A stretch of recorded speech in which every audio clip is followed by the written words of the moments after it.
तो देखो हम आ गए हम ट्रेडिंग की वेबसाइट पर इसको प्रैक्टिकली समझने के लिए सपोर्ट एंड रेजिस्टेंस को। ओके, तो पहले जो हम रेजिस्टेंस को समझेंगे, रेजिस्टेंस होता क्या है। तो रेजिस्टेंस एक वो जगह होती है जहाँ से सेलर्स एक्टिव होते हैं, जहाँ से क्या होते हैं, सेलर्स एक्टिव होते हैं। आपको दिख रहा होगा यहाँ पर मैंने ड्रॉ करके रखा है पहले से ही सब, रेजिस्टेंस और सपोर्ट। ओके, तो मैंने क्या बोला, रेजिस्टेंस एक वो एरिया होता है जहाँ से सेलर्स एक्टिवेट होते हैं और बायर्स कहाँ से एक्टिवेट होते हैं, सपोर्ट से।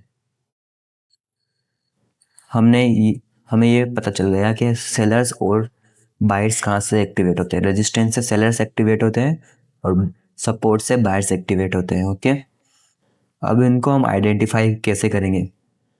तो ये देखो, जब मार्केट एक ही जगह ऊपर नीचे हो रहा हो तो हमें उस जगह हम सपोर्ट एंड रेजिस्टेंस को ड्रॉ करते हैं।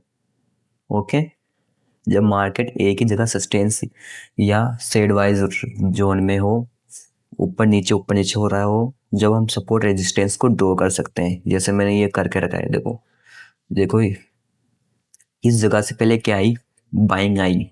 ओके, और फिर यहाँ से क्या आई, सेलिंग। सपोर्ट से बाइंग आती है और रेजिस्टेंस से सेलिंग आती है। ओके, और फिर वापस क्या आई, यहाँ से बाइंग आई और यहाँ से सेलिंग आई। तो हमने ये एक जोन मार्क कर दिया रेजिस्टेंस, और एक हमने एक यहाँ नीचे मार्क कर दिया सपोर्ट। तो ये क्या हुआ हमारे, रेजिस्टेंस और सपोर्ट। तो हमें पता चल गया कि सपोर्ट से बार बार बाइंग आ रही है, तो ये क्या होगा, एक बाइंग जोन। ओके, और जो सपोर्ट, वो जो रेजिस्टेंस है यहाँ से बार बार क्या आ रही है, सेलिंग, तो ये क्या हुआ है हमारे लिए, एक सेलिंग जोन। ओके, हमें ये पता चल गया। तो हम इनमें ट्रेड कैसे प्लेस करेंगे, इनके ब्रेकआउट पर। अगर रेजिस्टेंस का ब्रेकआउट होता है तो हम बाइंग ट्रेड प्लान कर सकते हैं, और अगर सपोर्ट का ब्रेकआउट होता है तो हम सेलिंग ट्रेड प्लान कर सकते हैं। ओके, ये समझ में आ गया सपोर्ट एंड रेजिस्टेंस। अब हम इनको कैंडलस्टिक चार्ट में समझते हैं। Okay, candlestick chart. अब आपको यहाँ पर सपोर्ट एंड रेजिस्टेंस दिख ही रहा होगा, जैसा कि मैंने बताया।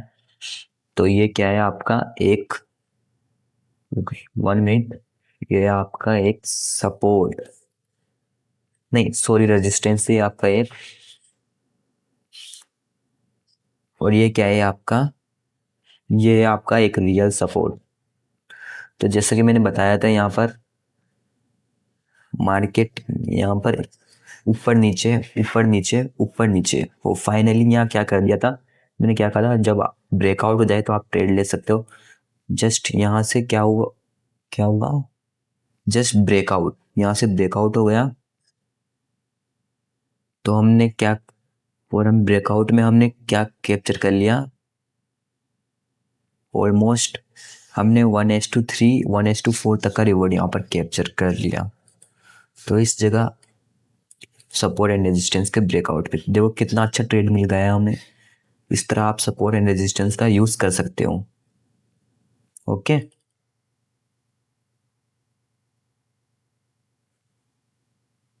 अब वापस मैं एक्सप्लेन कर देता हूँ आपके लिए इजीली, ताकि आसान हो सीखने में।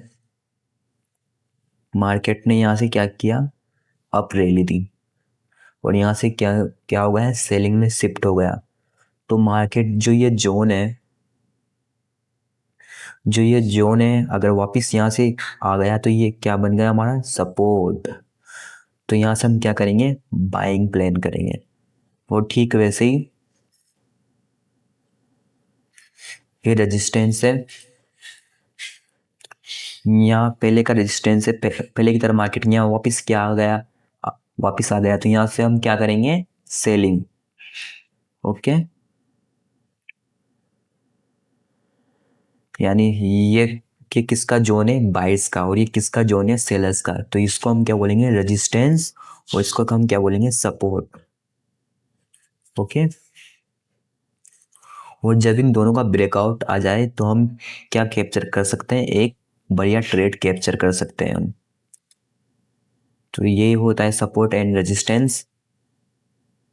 सपोर्ट यानी वो एरिया जहाँ से बायर्स एक्टिव होते हैं, और रेजिस्टेंस वो एरिया जहाँ से सेलर्स एक्टिवेट होते हैं। और ये कब बनता है? जब मार्केट क्या कर रहा हो, एक ही जगह ऊपर नीचे हो रहा हो, मतलब एक ही जगह सस्टेन कर रहा हो, जब बनता है सपोर्ट एंड रेजिस्टेंस। तो आप इनको देखकर एक अच्छा ट्रेड प्लान कर सकते हो। ये देखो, बार बार अगर यहाँ से सेलिंग आ रही है तो ये रेजिस्टेंस है, और बार बार यहाँ से बाइंग आ रही है तो ये सपोर्ट है। इन दोनों का ब्रेकआउट होते ही हम एक अच्छा ट्रेड क्या कर सकते हैं, कैप्चर, जो मैंने अभी दिखाया था आपको। आई होप आपको समझ में आ गया होगा सपोर्ट एंड रेजिस्टेंस। और मैं सपोर्ट एंड रेजिस्टेंस, ये बेसिक सपोर्ट एंड रेजिस्टेंस है। अगर आप एडवांस लेवल का सपोर्ट एंड रेजिस्टेंस सीखना चाहते हो तो आप कमेंट कर सकते हो, मैं आपके लिए एक एडवांस वाले सपोर्ट एंड रेजिस्टेंस लेके आ जाऊंगा।